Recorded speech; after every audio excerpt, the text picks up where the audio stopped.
Hello, welcome back to our channel. ரொம்ப நாள் கழித்து லாங் வீடியோ போடுறேன்னு நினைக்கிறேன். சுத்தமாக டைமே இல்லை. ஸோ இன்றைக்கி ஹாலிடே அப்படின்றதுனால காலையிலேயே எழுந்திரிச்சி ஃபேஸ் வாஷ் பண்ணிவிட்டு மார்க்கெட்டுக்கு போயிட்டு வந்துடலாம் அப்படின்னு சொல்லிட்டு மார்க்கெட் போயிட்டு ஃப்ரூட்ஸ் அண்ட் வெஜிடபிள்ஸ் எல்லாமே வாங்கிட்டு வந்தாச்சு.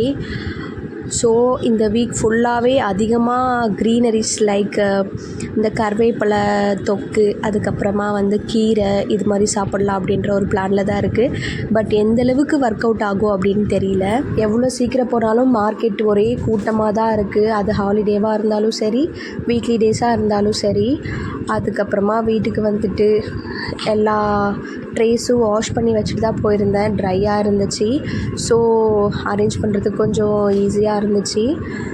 இந்த மாதிரி வாழைப்பழம் செப்பரேட் பண்ணி வச்சோம் அப்படின்னா நம்ம பிரிக்கும்போது பக்கத்தில் உள்ள வாழைப்பழம் டேமேஜ் ஆகாமல் இந்த கொசு இதெல்லாம் வராமல் இருக்கும். ஸோ நம்ம வாங்கிட்டு வந்த காயோடவே இந்த மாதிரி செப்பரேட் பண்ணி வச்சுட்டா ஈஸியாக இருக்கும். ஃப்ரூட்ஸ் எல்லாமே எடுத்து வச்சுட்டு எப்படியும் மார்க்கெட் போயிட்டு வந்தாலே ஆஃப்டர்நூன் ஆகிடும் சமைச்சு முடித்து சாப்பிட்றதுக்கு. அப்புறம் கொஞ்சம் அப்படியே ரெஸ்ட் எடுத்துகிட்டு மறுபடியும் சாப்பிட்டு ஆஸ் யூஷுவல் தூங்கி அடுத்த நாள் காலையில் ஒர்க்கு போகிறதுக்கு கரெக்டாக இருக்கும். பெருசாக டைம் அந்த மாதிரிலாம் இருக்கவே இருக்காது. ஹாலிடேஸில் ஒர்க் எல்லாமே அன்றைக்கி தான் இருக்கும். வீட்டு வேலை எல்லாமே அன்றைக்கி தான் பண்ணுற மாதிரி இருக்கும். ஃப்ரூட்ஸ் இந்த டைம் விலை கொஞ்சம் அதிகமாக தான் இருந்துச்சு. லைக் மாதுளை 250, அப்புறம் கொய்யாப்பழம் எப்பயுமே 100 இல்லைனா 80, 50 அந்த மாதிரி நம்ம வெளியில் வாங்கும்போது 50, 60 அந்த மாதிரிலாம் வாங்கிக்கலாம். ஆனால் மார்க்கெட்டில் இந்த தடவை என்னமோ கம்பேர் டு நியர்பை உள்ள ஷாப்பை விட மார்க்கெட்டில் கொஞ்சம் அதிகமாக இருக்கிற மாதிரி தான் ஃபீல் ஆச்சு.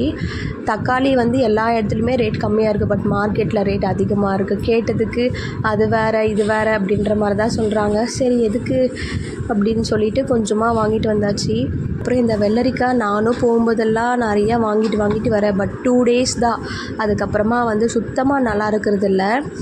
ஸோ கொஞ்சம் பாவக்காய், கேரட், அதுக்கப்புறம் பீன்ஸு எல்லாமே இப்போ நாம் 1/4 கிலோ போதும் அப்படின்னு சொன்னால் அவங்க 1/4 கிலோ 15 ரூபா அப்படின்னா யாருமே 15 ரூபா கொடுக்குறதே கிடையாது. அப்படியே ரவுண்ட் ஆஃப் பண்ணி 20க்காக வாங்கிக்கோங்க, 30க்காக வாங்கிக்கோங்க அப்படின்னு சொல்லிட்டு பட்ஜெட் நம்ம போட்ட பட்ஜெட்டை விட அதிகமாக தான் ஆகுது.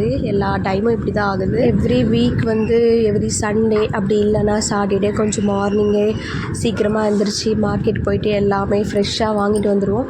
எப்படியும் ஒரு 1 வீக் வரும். ஃப்ரூட்ஸ் வெஜிடபிள்ஸ் எல்லாமே பக்கத்தில் வாங்குறத விட அங்கே வாங்கிட்டு வந்தால் கொஞ்சம் ரீசனபிளாக இருக்குது. அதுவும் இல்லாமல் நல்லா ஃப்ரெஷ்ஷாகவும் இருக்குது. ஸோ எல்லாமே வாங்கிட்டு வந்தாச்சு. ஃப்ரூட்ஸ் இந்த வாட்டர்மெலான், மஸ்க் மெலான் இது எல்லாமே சீசனல் ஃப்ரூட். ஸோ ரேட்டு ரீசனபிளாக தான் இருந்துச்சு.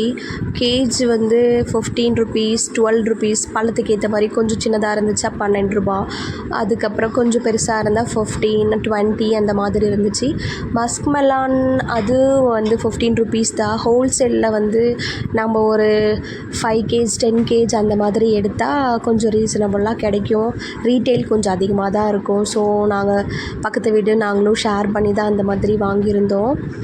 அதுக்கப்புறமா எல்லா ஒர்க்கும் முடிச்சுட்டு லைக் அரேஞ்ச்மெண்ட்ஸ் எல்லாமே பண்ணி முடிச்சுட்டு வீடு க்ளீன் பண்ணிவிட்டு அதுக்கப்புறம் வீடு தொடச்சிட்டு சமைச்சு முடிச்சுட்டு சாப்பிட்டு அப்புறமா வேறு என்ன தூங்குறது தான் வேலை. ஸோ எப்பயும் 2 days once வீடு துடைப்பேன். ஸோ இன்றைக்கி எல்லாமே க்ளீன் பண்ணிவிட்டு அதுக்கப்புறமா சமைச்சிட்டு சாப்பிட்லாம் அப்படின்னு சொல்லிட்டு தான் பிஃபோராகவே எல்லாமே க்ளீன் பண்ணி வச்சிட்டேன். அப்புறம் ஷெல்ஃப்லாம் கொஞ்சம் அழுக்காக இருந்துச்சு, டஸ்டெல்லாம் இருந்துச்சு. அது எல்லாமே தொடச்சிட்டு மறுபடியும் ஆர்கனைஸ் பண்ணி வச்சுட்டு திங்ஸ் எல்லாமே எப்பயுமே அதிகமாக டைம் ஸ்பெண்ட் பண்ணுறது இந்த கிச்சன் தான். அந்த கிச்சனையே தான் திருப்பி மாற்றி தொடச்சிட்டு அந்த திங்ஸ் எல்லாமே அரேஞ்ச் பண்ணி வச்சுட்டு கொஞ்சம் தண்ணி எடுத்துகிட்டு அதில் கொஞ்சமாக லிக்விட் ஆட் பண்ணிவிட்டு நல்லா ஷேக் பண்ணிவிட்டு அதுக்கப்புறம் ஸ்ப்ரே பண்ணி விட்டுட்டு ஒரு ஸ்க்ரப் எடுத்து நீட்டாக தேய்ச்சி விட்டுட்டு கேஸ் ஸ்டவ் எப்பயுமே சமைச்சு முடித்த உடனே க்ளீன் பண்ணுறது தான். ஸோ அதையும் நீட்டாக தொடச்சி விட்டாச்சு.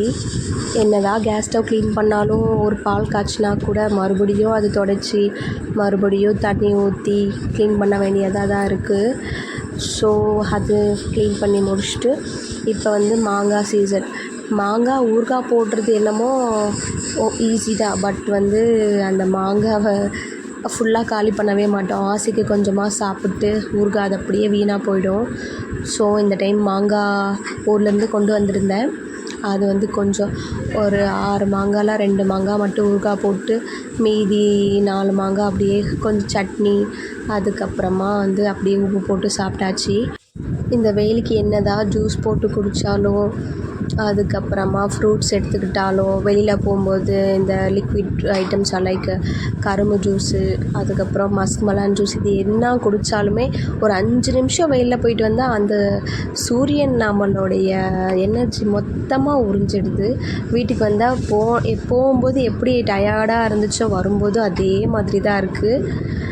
ஸோ கொஞ்சம் ஹைட்ரேட்டட் ஃப்ரூட்ஸாக எடுத்துக்கோங்க.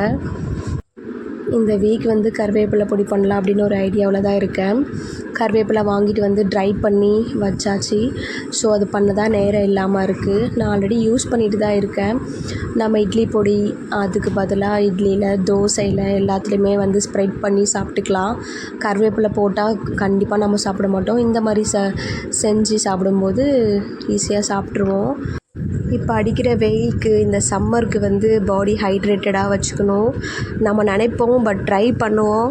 சில டைம்லாம் வந்து ஹால்லேருந்து கிச்சனுக்கு வந்து தண்ணி பிடிச்சி குடிக்கிறதுக்கே அவ்வளோ சோம்பேறித்தனமாக இருக்கும். இந்த டெக்னிக் வேணால் நீங்கள் ட்ரை பண்ணி பாருங்கள். நல்லா ஒர்க் அவுட் ஆகும். வீட்டில் இருக்கிற அத்தனை வாட்டர் பாட்டிலையும் தண்ணி ஃபில் பண்ணிவிட்டு காலையிலேயே நம்ம எங்கெல்லாம் வந்து உட்காந்து டைம் ஸ்பெண்ட் பண்ணுறோமோ லைக் பெட்ரூம் அதுக்கப்புறமா வந்து கிச்சன் அதுக்கப்புறமா ஹால் சோஃபா இது எல்லா இடத்துலையுமே வந்து அந்த வாட்டர் பாட்டில் வச்சிட்டோம் அப்படின்னா நம்ம பார்க்கும்போது தோணும்போது எடுத்து குடிச்சிக்கலாம். அதுக்கப்புறம் தண்ணி தேவைப்படலை அப்படின்னாலுமே அதை பார்க்கும்போது தண்ணி குடிக்கணும் அப்படின்னு தோணும். ஸோ அப்போல்லாம் நம்ம தண்ணி குடிச்சிக்கலாம். நீங்கள் வேணால் இந்த டெக்னிக் ட்ரை பண்ணி பாருங்கள். கண்டிப்பாக ஒர்க் அவுட் ஆகும். அதுக்கப்புறமா ஆஸ் யூஷுவல் எப்பயும் போல் இந்த கிச்சன் க்ளீன் பண்ணுறது மாற்றி மாற்றி வைக்கிறது தான் வேலை.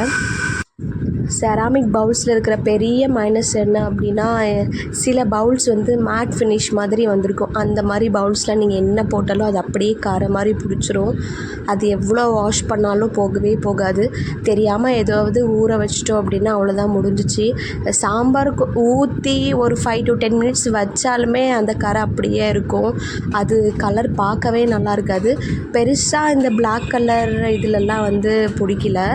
இந்த பிங்க் கலர் அதுக்கப்புறம் ஸ்கை ப்ளூ இந்த மாதிரி உள்ள பவுல்ஸ் எல்லாத்துலேயுமே அந்த மாதிரி கரை மாதிரி தான் இருக்குது. அதுக்கப்புறமா மணி பிளான்ட் வந்து நீங்கள் ஷார்ட் பாட்டில்ஸில் வைக்கிறத விட கொஞ்சம் லாங்காக இருக்கிற பாட்டில்ஸில் வச்சிங்கன்னா நல்லா வளரும். சூப்பராக க்ரோத் பார்க்கலாம். என்னதான் இந்த இடத்துல வந்து டெய்லி க்ளீன் பண்ணாலுமே வந்து இன்றைக்கி க்ளீன் பண்ணிட்டு நாளைக்கு பார்க்கும்போது க்ளீன் பண்ணி 10 நாள் ஆன மாதிரி ஒரு ஃபீல் இருக்கும். ஏன்னா இந்த பெரிய விண்டோ இருக்கிறதுனால டஸ்ட்டு ஃபுல்லாக அந்த விண்டோலேருந்து தான் வருது. அதனால் ரெகுலராக க்ளீன் பண்ணுற மாதிரி தான் இருக்குது. எவ்ரி சண்டே கண்டிப்பாக அந்த இடத்துல தொடச்சிட்டு க்ளீன் பண்ணணும். அதுக்கப்புறம் மணி பிளான்ட் வந்து இந்த கிச்சனில் வச்சிருக்கிற எல்லா மணி பிளான்ட்டும் அதிகமாக எண்ணெய் பிசுப்பு இருக்குது. லைக் நம்ம தாளிக்கும்போது அந்த எண்ணெய் வந்து அந்த இடத்துல பட்டு அந்த லீவ்ஸே ஒரு மாதிரியாக எண்ணெய் மாதிரி இருக்குது. ஸோ அதெல்லாம் க்ளீனாக வாஷ் பண்ணிவிட்டு தண்ணி ஊற்றி அதுக்கப்புறமா எல்லாமே ரீஅரேஞ்ச் பண்ணி வச்சிட்டேன். Empty bottles glass bottles like இந்த ஒயிட் கலர் பாட்டில்ஸில் வைக்கிறத விட நீங்கள் அதில் கொஞ்சம் கல் அதுக்கப்புறமா நான் மணல் போட்டு ட்ரை பண்ணேன். பட் அது வந்து ரொம்ப அழுக்காக இருக்கிற மாதிரி இருந்துச்சு. தண்ணி 1 to 2 hours வெயிட் பண்ணுமே தண்ணி கலர் சேஞ்ச் ஆகவே இல்லை. மறுபடியும் மாற்றிட்டேன்.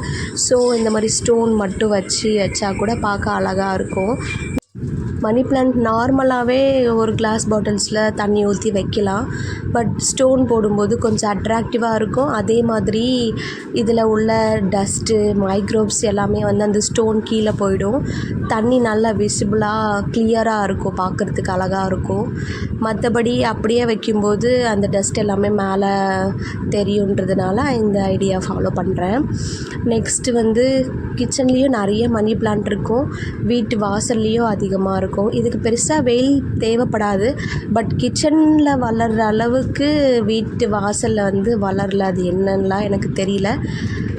அதனால நான் பெருசாக இப்போது வீட்டு வாசலில் வைக்கிறது கிடையாது. எல்லாமே கிச்சனில், அதுக்கப்புறம் பெட்ரூமில், பாத்ரூம் விண்டோஸ்லேயும் நல்லா வளரும். ஸோ நீங்களும் ட்ரை பண்ணி பாருங்கள். அவ்வளோதான், சிம்பிளாக எல்லா வேலையும் முடிச்சாச்சு. இந்த டிஷ் வாஷர் லிக்விட் பாக்ஸ் வந்து இப்போ தான் ரீசனாக மீஷோவில் ஆர்டர் பண்ணியிருந்தேன். இதோட காஸ்ட் அரௌண்ட் 100 to 150 ருபீஸ் வரும். ஒர்த்துன்னு தான் சொல்லுவேன். இது 2 in 1. நம்ம வந்து டிஷ் வாஷ் பண்ணுற லிக்விடும் யூஸ் பண்ணிக்கலாம், ஹேண்ட் வாஷும் இதில் வந்து ஃபில் பண்ணி வச்சுக்கலாம். பார்ட்டிஷன் செப்பரேட்டாக தான் இருக்கும், ரெண்டும் மிக்ஸ் ஆகாது. அப்படி இல்லை அப்படின்னா மேலே சோப் பாக்ஸும் நம்ம வச்சு யூஸ் பண்ணிக்கலாம். ஃபைனலாக ஸ்வீட் செஞ்சு முடிச்சாச்சு இன்றைக்கி. பொட்டுக்கடலை வந்து நல்லா அரைச்சிட்டு அதில் சுகர் கொஞ்சமாக ஆட் பண்ணி அரைச்சிக்கோங்க. அப்புறம் பால் இந்த மாதிரி கொஞ்சம் கொஞ்சமாக ஊற்றி நம்ம மிக்ஸ் பண்ணிட்டோ இருந்தோன்னா பாயச கன்சிஸ்டன்சிக்கு வரும். அப்புறமா இதில் கொஞ்சமாக முந்திரி அரைச்சது ஆட் பண்ணிவிட்டு நல்லா மிக்ஸ் பண்ணி விட்டுட்டு ஃபைனலாக கீ ஊற்றி சர்வ் பண்ணோன்னா டேஸ்ட்டு சுமாராக தான் இருந்துச்சு. இந்த பொட்டுக்கடலை டேஸ்ட்டு பிடிக்கிறவங்களுக்கு கண்டிப்பாக பிடிக்கும், எனக்கு பெருசாக பிடிக்கல. இதில் வந்து நீங்கள் கஸ்டர்ட் மில்க்கு, கொஞ்சம் சுகர் கொஞ்சம் அதிகமாக அந்த மாதிரி ஆட் பண்ணிங்கன்னா அதோட டேஸ்ட்டு, பொட்டுக்கடலோட டேஸ்ட்டு வந்து கொஞ்சம் கம்மி பண்ணி ஸ்வீட்னஸ் கொஞ்சம் அதிகமாக இருந்துச்சுன்னா மேபி நல்லாயிருக்கும்னு நினைக்கிறேன்.